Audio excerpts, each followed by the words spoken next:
وإذا بيجي برخوادانا قصده يدستو يد الياري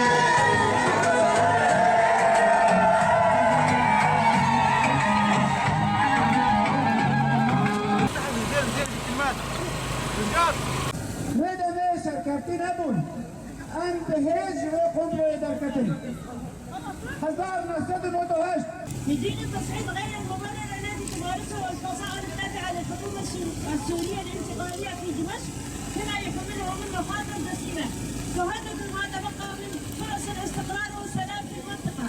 لقد عانى الشعب السوري على امتداد أكثر من 15 عاما من ويلات الحرب والدمار والقتل والتهجير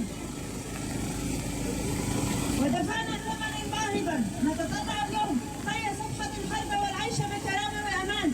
نحمل الحكومة السورية الانتقالية في دمشق المسؤولية الكاملة لما يجري اليوم من طوفان وانتهاك كان باعتبار هذه الفصائل تابعة لها سياسيا وعسكريا وقد انتهكت الاتفاق وغدا بقواتنا نحملها كامل المسؤولية كما نحمل القوى الدولية الراعية مسؤولية ما يجري وندعوها إلى التدخل الفوري لوقف الخروقات ومنع تفاقم الوضع.